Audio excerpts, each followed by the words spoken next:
Hi everyone, this is Nefertiti and Rev Gatewood, and we're going to be talking about a couple of issues that have been going on in our community. We have Praise Fest coming up, and he's one of our guest speakers on the panel. So, Rev Gatewood, what would you like to say as it pertains to maybe some local issues and national issues, and why it's so important to get registered to vote, and what we're seeing with the backlash with President Obama? First, I want to just say it's an honor to be here with you and the North Carolina NAACP. Our program is run by the William J. Barber for the state of North Carolina, who's doing an outstanding job. Always.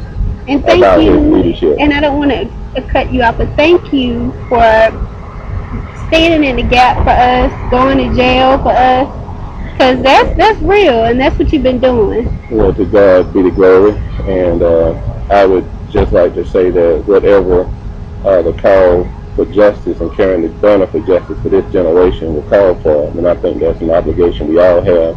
So we do have people, and I know you do what you do whenever it's necessary. You are sacrificing in different ways. So in different ways throughout our community, we are trying to do what is necessary to carry the bloodstained banner of justice forward. Okay. So if I have to go to jail, or if we have to, from time to time, do something that would put some of us at risk, then we're certainly not doing anything that haven't been done before. And that is why it is very exciting for us that you're having your Praise Fest at a time that is a very significant time in our history as African American people. I'm not sure if people understand that it was in 1955 when one of the most horrific, shameful acts of racism and hatred and violence took place around 2:30 a.m. On August 28th, just the day after your program is on 27. On the 28th, 2:30 a.m. that morning,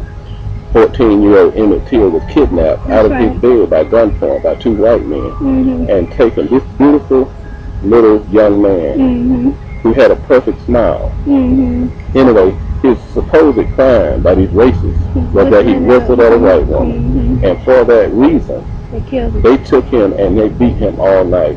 His mother said that beautiful set of white teeth that he had, that he did not hesitate showing through his smile. Every one of his teeth were missing. They beat him in every way imaginable. His beautiful little body was mutilated to such an extent his body was not even identifiable. So even if he had lived through it, he still wouldn't have, because you see some people who have lived through things, but you can't really tell as much. And so he wouldn't have had a normal life anyway. They made sure he didn't. In fact, there is no. It is just so evil, unimaginable that so-called human being would do this to a 14-year-old baby, and so what we find very significant about what you're about to do and the date is that in several ways the dates served as a catalyst for the civil rights movement. Number one, the unfortunate lynching of Emmett Till. Then 8 years later, August 28, 1963, was the Great March on Washington. And again, it's right in that time period where you're having your Praise Fest. So we are honored to be able to do whatever we can to carry forward the banner of justice during that time. And we're just glad that we have an opportunity. We also, it's going to be followed up by our HK&J retreat. I will not get into what our retreat will be about because that's basically going to be amongst the leaders and the partners. But I will just say that as a part of the HK&J Historic Thousands on Jones Street, as the now official coordinator for HK&J, we are just honored to be a part of whatever we can do to interact with the community, to help the community in understanding the seriousness of the time in which we live. And by being a part of Praise Fest, we see that as an opportunity to reach out to more people, to help to educate, to help to motivate, to help to inspire, and to help to carry forward that banner of justice. Well, thank you, and we're glad to have you. That's one of the reasons why that I felt it was necessary to have your presence there, and especially for the youth, because I think, we obviously need more youth involved. Absolutely. We need everybody registered to vote. Right. Because there's such a huge movement, not just to scare people into not voting, but to actually legalize things that will make it harder for you to go vote or get registered to vote. Can't have same day voter registration, can't vote on Sunday, on about 5 days, and then I can't take you to the polls if you need a ride, you can't take me, it's illegal. And so in that instance, I'll probably be going to jail pretty soon because if my grandma needs to vote, I'm going to take her. I mean, I don't understand how they can have legislation that's saying, okay, what we're going to do is we're going to have people, even if you don't live in that district, you can walk up to a person and tell them, I don't think you're a valid voter, and then they have to question you, and they can carry a gun with it. Wow. That's crazy to me. Yeah.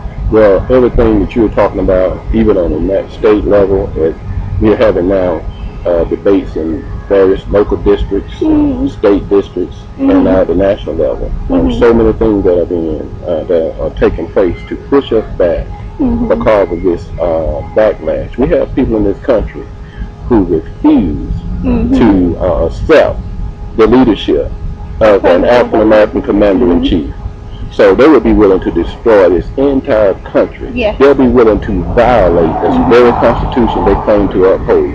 They'll be willing to do anything necessary to undermine the leadership of this African American president. And simultaneously, another thing that they're doing, I didn't mean to cut you off, but another thing that they're doing simultaneously is to do everything they can necessary to change the rules to make sure that this African American president is not re-elected in 2012. Well, there's a few things that have come out.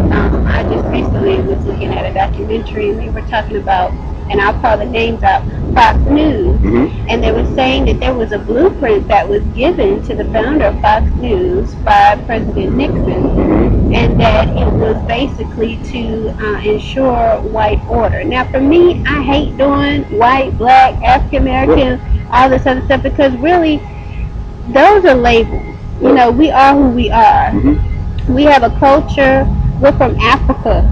We're not black. Black is just, you know, a connotation of skin tone, or just a way to group people to kind of keep them separate. There's no such thing as white. You know, there's no such thing as yellow and red and all these other things. So I think once we get past all that, because, and that's where we're kind of coming to, especially the younger generations have grown up together, and I think that's what the issue is. And so when we keep hearing, before I didn't even understand it, when I kept hearing a lot of Tea Party people talking about we're going to take back our country, what they really meant was back to slavery. That's what they meant. But of course they can't say that out loud, but that's what they're talking about. Exactly. And the reason why another reason I mentioned Emmett Till is not only the significance of his murder, his cold murder has on your event by coinciding with that date.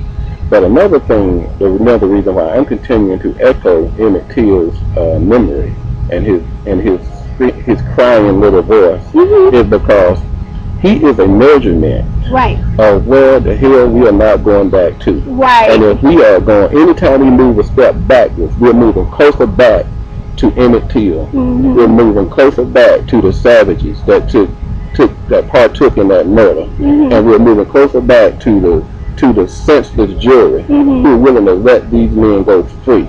Every time we move back, we're moving back, and that is why I say that we must remember Emmett Till, because he represents a hero in his right that helped to serve as a catalyst to open the eyes of so many people, even at that time, refused to believe that we were in a crisis as related to race relations, in a crisis as related to the moral declamation of this nation.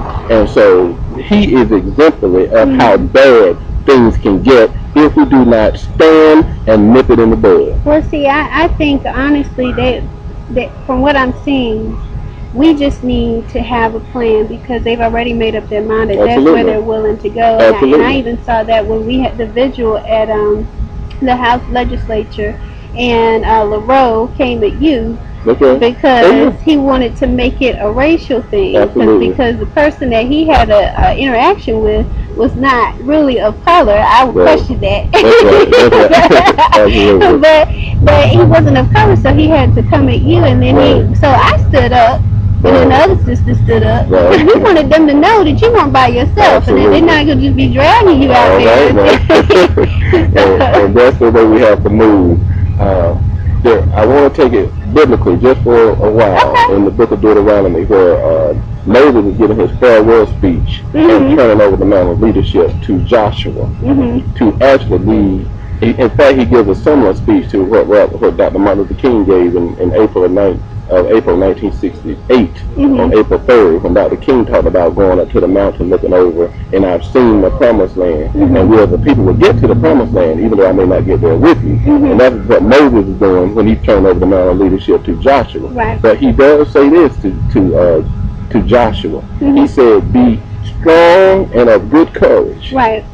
He said, and that will get you into the promised land. And unfortunately, over the last 30, 40 years, we have not been strong. We have not been of good courage. And that is what it's going to take. We're going to have to be strong, of good courage. We're going to have to organize. We're going to have to understand that we do have the HQNJ People's Agenda out there, 14 points that we would like to educate the community on, an agenda that is really becoming a model around the nation under the leadership of Dr. Barber and other leaders within North Carolina and other people who are supporting it, such as yourself. So we have to understand that this is a time to be wise, to be strong, to be courageous, to be willing to sacrifice, because we stand on the shoulders of so many people who paved the way. And another thing too that I would like to add to that is that there was a death threat on Reverend Barber's life, as well as President Obama here locally in North Carolina. That's right. And, you know, we have to be willing, and I don't want to say by any means necessary, because that could mean a lot of things, but in a peaceful way, that we stand. Because, see, I think what some people don't understand is that, you know, a lot of the freedom riders, they signed their last will and testament before they got on the bus. And we think that because we don't have our iPad, or because we don't have our cell phones, that the world is going to end. You know, and we have to get back to that place. And that is right, Nefertiti. And another thing we must understand is we are not going to be challenged. We're not going to be threatened. Nobody's life is going to be put on the line as long as we're sitting in the seats of comfort and convenience. Right. It is only when we stand, it is only when we start to move the banner forward that we will get those threats. The reason why we haven't gotten a whole lot of threats the last 30 years because we haven't done anything. We've been killing each other off. We've been fighting each other. We've been making sure that we've been those crabs in the paper bag. As soon as one of those go up, we pull the other one down, and even on the streets it's been emulated by young men who are picking up the grounds of self-hatred and killing themselves. Well, even in our music. Exactly, in the music. And we've allowed it to happen. We allowed the music industry and the entertainment industry to put poison out there. That's right, to put the poison of self-hatred right in the music that unfortunately our youth are having to digest and be consumed by every day. So we're here to say, if we are not being threatened by racists, if we're not being threatened by the power structure, that says to you that we're not doing what we should be doing. Anytime we stand up for justice, history shows us we're going to receive opposition. We're going to receive a backlash. We're receiving a backlash right now because an African American stood up and showed that he was capable of winning and defeating the very racist system that put us into slavery. And that is why we're going through the problems that we're going through right now. Now we're going to come back really quick for a second segment, and then we can wrap it up and tell everybody, you know, how to get in touch with you, how to come out to Praise Fest, how they can be productive in their communities, and how we can work together. Okay. Gotcha.